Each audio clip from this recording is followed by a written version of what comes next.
Hello friends, কেমন আছো তোমরা সবাই? আশা করি ভালো আছো। আমিও খুব ভালো আছি। তো সকাল সকাল আজকে ভিডিও নিয়ে এসেছি, কারণ আজকে আমার ছোটো বোনের জন্মদিন। তো এখন একটু চাউমিন বানাবো। ওদের দুজনের জন্য আলুটা ভাজতেই দিয়ে দিয়েছে, এদিকে চাউমিনটা সেদ্ধ করা হয়ে গেছে, আমার মা করে রেখেছিলো হাফ। তো ওই জন্য আমি আবার করে নিচ্ছি। তো এখন চাউমিনটাই দিয়ে দিলাম, অল্প করে করছি, দুজনের জন্যই করব।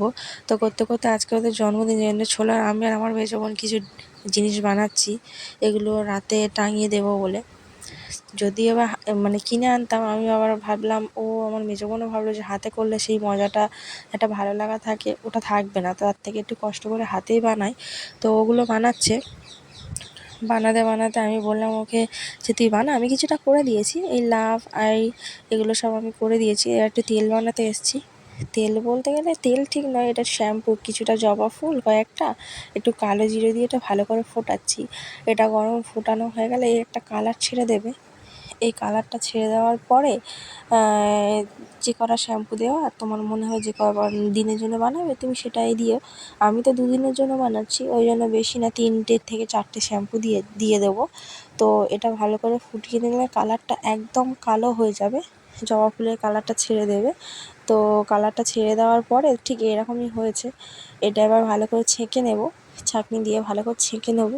যতটা হয়েছে ততটা দুদিনের মতন।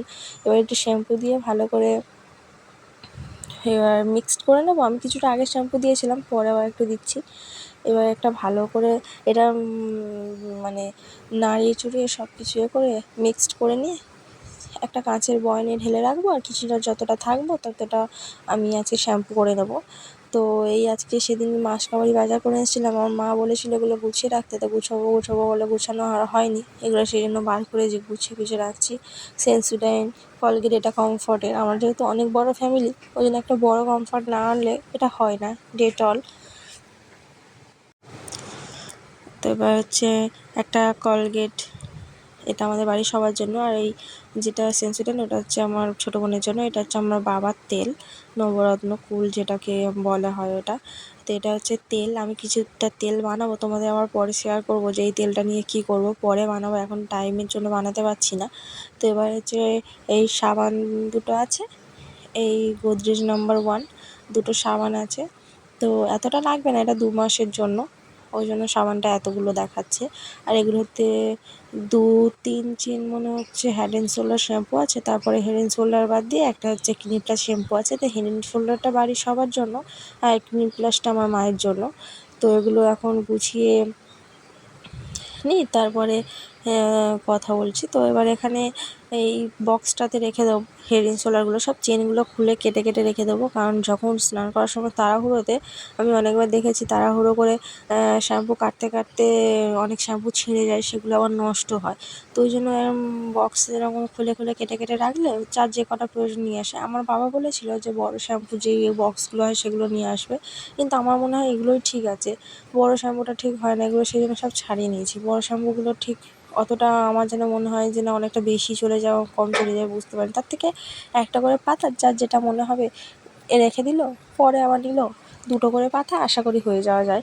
তো আমার মায়ের জন্য ক্লিন প্লাস, আমাদের জন্য হেড অ্যান্ড শোল্ডার। আমি মাঝে মাঝে ওই হেড অ্যান্ড শোল্ডারটা মাখি না সবসময়, লরিয়ালটা আনি। তো লরিয়াল শ্যাম্পুটা আমার খুব পছন্দের, তো ওই জন্য আমি লরিয়ালটা মাঝে মাঝে কিনে এনে ইউজ করি।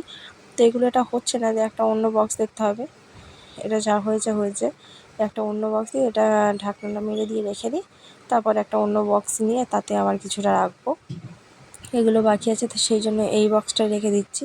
আর একটা বড় বক্স ছিল টিফিন বক্স, সেটাই রাখতাম, সেটা এখন খুঁজে পাচ্ছি না কোথায় আছে, সেই জন্য এই দুটোতেই রাখলাম। তো শ্যাম্পুটা হয়ে গেছে, এবার দেখলাম এদের এটা হয়ে গেছে, আমার বোনরা সব ঠিক করে মারছে, ওই জন্য এদের একটু দেখতে এলাম। স্নান টান করা হয়ে গেছে। আজকে ভাত খাবো এক্ষুনি। মেনুটা দেখছে হচ্ছে বেগুনের ঝাল। আমার এত সুন্দর লাগছে না দেখতে, ক্যামেরাতে ঠিক অতটা বোঝা যাচ্ছে না, সামনে এত সুন্দর লাগছে দেখতে। আর খেতে তো মোটামুটি হয়েছে, দেখতে যতটা, খেতে অতটা না হলে ভালোই হয়েছে। এটা হচ্ছে চিংড়ি আরে ছিল, এটা হচ্ছে কি চচ্চড়ি মা দিয়ে করেছে, মাছের মাথা টাথা দিয়ে। এটা হচ্ছে মাছ ভাজা, এটা হচ্ছে বেগুন ভাজা। তো চলো এবার খাওয়া দাওয়া হয়ে যাক। তো এবার খেয়ে নিই। তো বেগুনের ঝালটা আমি ভাবলাম হয়তো ভালো হয়নি, কিন্তু তারপরে পরে খেলাম মারাত্মক হয়েছে, খুব সুন্দর দেখতে, যেমন হয়েছে সুন্দর হয়েছে। আর ওটা হচ্ছে চিংড়ি আর মাছ ভাজা, বেগুন ভাজা। তো এই হচ্ছে মেনু আজকে। তো চলো খাওয়া যাক। তা বেগুনটা দিয়ে খাচ্ছি, দুর্দান্ত লেগেছে, এত সুন্দর খেতে হয়েছে, দুর্দান্ত। তো খাওয়া দাওয়ার পরে এই আমার বোনের কেক আনতে গেছি, তো সবে ট্রেন গেছে, চারিদিকে স্টেশন পুরো ফাঁকা, একদম কেউ নেই, পুরো স্টেশন একদম ফাঁকা হয়ে গেছে, সবই দুদিকেই দুটো আপ ডাউন দুটোই গেছে। তো আর কেক টেক নিয়ে আসার পরে পায়েস টায়েসগুলো সব অফ ক্যামেরাতেই করে নিয়েছি আমি আর দিদি। তো এবার আমার দিদিমা আশীর্বাদ করছে, যেহেতু বাড়ির সব থেকে বড় আমার ঠাম্মা তো আসতে পারবে না, সেই জন্য দিদিমাই আশীর্বাদ করছে। আমার ঠাম্মা যেহেতু খাটের ওপরেই থাকে সবসময়, ওর শরীর খারাপের জন্য। এটা আমার দিদি, আমার এই পিসির মেয়ে, এই দিদি আর আমি পায়েসটা করে নিয়েছি, বেশি মিষ্টি দিইনি, ওখানে অল্প করে দিয়েছি, আর যা আছে সব খামে আছে, পরে সবাইকে বাচ্চাদেরও দিতে হবে। আমার দিদি আশীর্বাদ করছে এখন। তো ওকে বললাম কর, ও বলছে না আমি করবো না। আমি না কর, বলে আমি কিছু অতটা আনিনি, কি খেয়েছি, ও যেটা এনেছি সেটা দিয়ে আশীর্বাদ কর, আমি কিছু আনতে হবে না তো, তুই আশীর্বাদ কর। তো ও করলো, এটা আমার মা ওকে আশীর্বাদ করছে। তো সবাই জানো মায়ের আগে কেউ হয় না, তো আমার মা আশীর্বাদ করছে। মায়ের পরে কেউ আছে বলে আমি ঠিক জানি না, যে জন্ম দিয়েছে, বাবা মায়ের আগে কেউ হয় না। আমি যতটাই ভালোবাসি না ওকে, যতই ওকে কেয়ার করে রাখি না কেন, ওর মায়ের মতন কেউ কোনো দিন ভালোবাসবে না। তো এবার আমার মা আশীর্বাদ করছে, বাবাকে অনেকবার ডাকা হয়েছে, তো বাবা আসলো না, বললো আসবে না, মাকেই করে নিতে। আমার বাবা কোনো দিনই, আমাদের 4 ভাই বোন কোনো দিন জন্মদিনের কোনো আশীর্বাদ বলে কোনো নিয়মেই থাকে না, জানি না কেন, ওনাকে বারবার বলার পরেও উনি থাকে না। তো যাই হোক, মাই করুক, মায়ের আশীর্বাদ করলেই কিছুটা তাইতেই ভালো হোক। তো আমার মা আমাকে পায়েস খাইয়ে দিচ্ছে আমার বোনকে একটু, তা ও খেয়ে নিচ্ছে পায়েসটা। ও খেয়ে নেওয়ার পরে তারপরে আমার মা ভালো করে ওকে খাইয়ে দিয়ে মুখ টুকগুলো মুছিয়ে দেবে। তো ও তারপরে ও খেয়ে নিচ্ছে, টপাটপ খেয়েই নিচ্ছে, কিন্তু কোনো আপত্তি করছে না, যেখানে এমনি সময় বারণ করে মা সেখানে জলটাও খাইয়ে দিল, বেশি পায়েস খেলে আবার গাগুলোয়। তো আজকে দেখছি সব ঠিকঠাক খেয়েই নিচ্ছে, কোনো আপত্তি নেই, যে যা দিচ্ছে তাই নিচ্ছে। মা জন্য মুখ টুক মুছিয়ে দিচ্ছে। মা এবার উঠে যাচ্ছে, মার আশীর্বাদ হয়ে গেছে। তো মা অনেকক্ষণ ধরে এবার কাকিমাকে ডাকছিলাম, কাকিমা এখনও আসেনি, কাকিমাকে ডাকতে গেছিলাম, কাকিমা আসছে। তো কাকিমা এসে গেছে, কাকিমা আবার আশীর্বাদ করতে বসেছে। তো রাত্রেবেলা খুঁজেই পাচ্ছি না, বারান্দার এই পাশের লাইটটা এতটাই অন্ধকার, অতটা বোঝা যাচ্ছে না, ওই পাশের দিকে মা যেদিকে রান্না করছে সেদিকে ভালো লাইটটা আছে, এদিকে অতটা না, ঘরের ভিতর ছোটো তো, অনেক বাচ্চা কাচ্চা আছে, ওই জন্য ঘরের ভিতরে বসালাম না।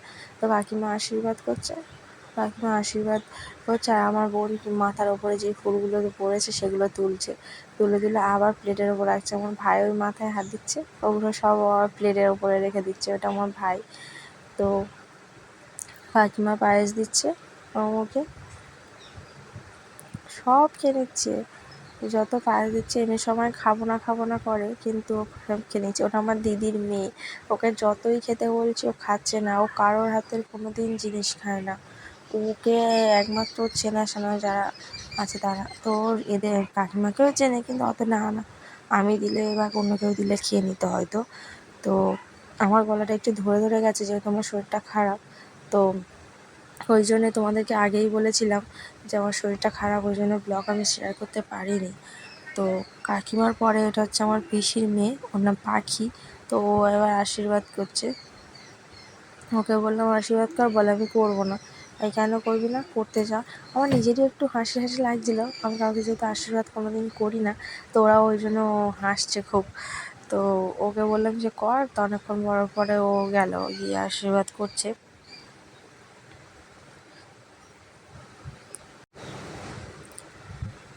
তো এমনি সময় দুজনের খুব ঝগড়া হয়, আমার পাখি আর আমার বোনের। ওই দেখো আবার খাবে না বলছে, তাই ওই জন্য আবার ওর গালে দিয়ে দিল। এমনি সময় আমার পাখি আর ছোটো বোনের খুব ঝগড়া হয়, এখন দেখছি যা বলছে মেনে নিচ্ছে আমার ছোটো বোন। তো এবার পাখি আবার ওকে দিল, খেলো না, আমার ভাইকে আবার দিল, ভাই খেয়ে নিল। তো এবার পাখি সব বাচ্চাদের গালে দিচ্ছে, তো সবাই খেতে চাইছে না, অনেকে খেয়ে নিচ্ছে, ও সব বাচ্চাদের গালে অল্প করে দিচ্ছে, যেহেতু ওরাও তো বাচ্চা, সবাই বসে আছে, ওই জন্য সবার গালেই অল্প করে দিচ্ছে। তো সবাইকে দিলেও ও খেয়ে নিচ্ছে। তো এমনি সময় পাখির সাথে খুব ঝগড়া হয়, জানো তো, সারাক্ষণ টিকি ছেঁড়াছুড়ি এরকম সম্পর্ক ওর আর আমার ছোটো বোনের আর আমার মেজো বোনের। একদম কেউ কাউকে সহ্য করতে পারে না। তো আজকে ভালোবেসে দিচ্ছে দেখি না সব টপ টপ করে খেয়ে নিচ্ছে, ও যা বলছে তাই শুনছে। জন্মদিন বলে হয় তাই জন্য, অন্যদিন হলে তো শুনতো না, আজকে দেখি না সব শুনছে। তো চলে গেল, এবার আমার মেজো বোন যাচ্ছে, ও এটা আমার মেজো বোন, ও আশীর্বাদ করে তো অনেক বলে বলে বলে বলে তারপরে ও আশীর্বাদ করতে বসেছে। ও একদম এগুলো করতে চায় না, জানি না কেন।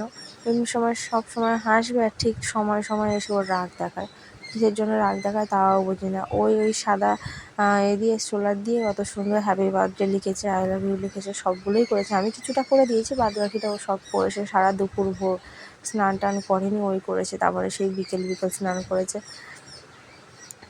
তো এগুলো করে কষ্ট করে ওগুলো গুছিয়ে রেখেছে। তো এই জন্য ওকে আমার এত ভালো লাগে, ও যেই জিনিসটা ধরে সেই জিনিসটা পুরো কমপ্লিট করে সব সময়ের জন্য।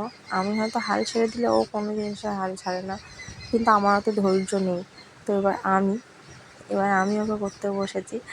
তো আমার খুব হাসি লাগছিলো আশীর্বাদ করতে, কারণ আমি খুব একটা করিই না কাউকেই না। আমি সবসময় বলি আমি মন থেকে আশীর্বাদ করলাম, মন থেকে ওরা খুব ভালো থাকুক, খুব সুখে থাকুক। আমার আশীর্বাদ করতে খুব হাসি লাগে, ওই জন্য আমি ওকে শুধু করছি আর হাসছি, মনে মনে হাসছি। মুখ দেখে হয়তো মুখটা ভালো করে বোঝা যাচ্ছে না, আমি হাসছিলাম খুব।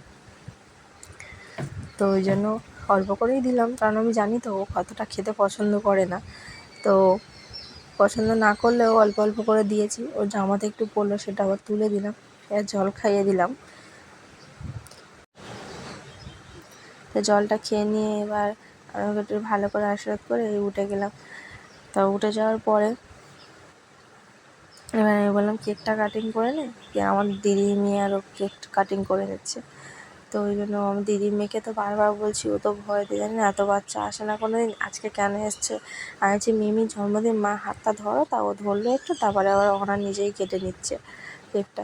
তো ও আবার ভালো করে কাটতে পারছে না বলে আমার পাখি আবার গিয়ে কেটে দিল, আমার পিসির মেয়ে। তা ও আবার ভালো করে কেক কাটিং করে আবার নিজে গুছিয়ে কেটে দিল। তো ওই আবার কেটে দিচ্ছে। এবার ওকে বললাম যে সবাইকে গালে দিতে বল, তা ওর গালে আগে ও দিল, তারপর সবার গালে ও দিতে গেছে। আমি বললাম সবার গালে দিতে, তা সবাই, আমার দিদির মেয়ে খাবেই না, ও কেউ দিচ্ছে, কেউ কারোর কাছ থেকেই খাচ্ছে না। আমার বোনকে বললাম সবাইকে দাও। তা আমার দিদি বললো কেকটা সব কাটিং করে নিয়ে সবাই পিস পিস করে দিই, কারণ সবাইকে তো দিতে হবে। ও ভালো, খুব সুন্দর পিস করে। তো সব বাচ্চাদের কেক পায়েস সব দেওয়া হয়ে গেছে, ওই জন্য ওরা সব চলে গেছে। ওই জন্য বললাম কিছু ফটো তুলে নিই। ফটো তুলে নিচ্ছে সেই জন্য সোনামার জন্য। তো ভিডিওটা কেমন লাগলো অবশ্যই তোমরা কমেন্টে জানিও, অবশ্যই ভালো লাগলে লাইক করো, শেয়ার করো। তো ওকে অনেক ভালোবাসা, অনেক আশীর্বাদ করো তোমরা সবাই। আশা করি ও যেন অনেক বড় হতে পারে, অনেক ভালো থাকে। তো আজকে এই পর্যন্ত, টাটা, বাই।